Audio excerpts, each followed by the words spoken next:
Bonjour, dans cette capsule, je vous propose de mieux comprendre pourquoi la ville de Mont-Tremblant a entrepris une refonte de ses règlements d'urbanisme et qu'est-ce que ça signifie concrètement. Donc d'abord, il faut rappeler que la réglementation d'urbanisme qui était actuellement en vigueur datait de 2008. Elle avait donc été élaborée dans un contexte différent où les priorités n'étaient pas les mêmes, notamment en matière de développement immobilier ou d'environnement, par exemple. Il faut aussi se rappeler que la réglementation s'inscrivait dans un contexte de fusion municipale à l'époque, puis, au fil du temps, la réglementation a été ajustée à de nombreuses reprises avec près de 80 amendements réglementaires. Résultat, on se retrouvait avec un cadre réglementaire devenu un peu complexe, parfois difficile à consulter.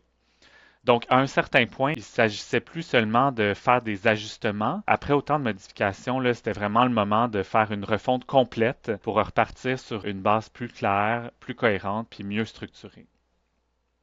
La refonte était aussi nécessaire parce que la ville s'est en parallèle dotée d'un nouveau plan d'urbanisme. Donc, les règlements d'urbanisme là, doivent être conformes avec le plan d'urbanisme qui donne la vision d'ensemble là, du territoire. Donc, on est venu élaborer des nouvelles priorités dans le plan d'urbanisme et les règlements vont venir concrétiser cette vision-là. La refonte prévoit donc l'adoption de nouveaux règlements. Il y en a plusieurs. Il y en a quelques-uns qui sont normatifs et d'autres discrétionnaires. Qu'est-ce que ça veut dire? Donc, les règlements normatif, c'est vraiment ce qui sert à encadrer clairement ce qui est permis ou pas. Donc, le plus important de tout ça, ce serait le règlement de zonage où on retrouve la majorité des normes qui s'appliquent aux projets de construction. Alors que les règlements discrétionnaires, eux, permettent d'évaluer certains projets plus finement avec des critères qui peuvent être adaptés selon le contexte. Un des meilleurs exemples de ça serait le plan d'implantation et d'intégration architecturale qui vient encadrer l'architecture des projets dans certains secteurs. Un autre objectif important de la refonte, c'était aussi de simplifier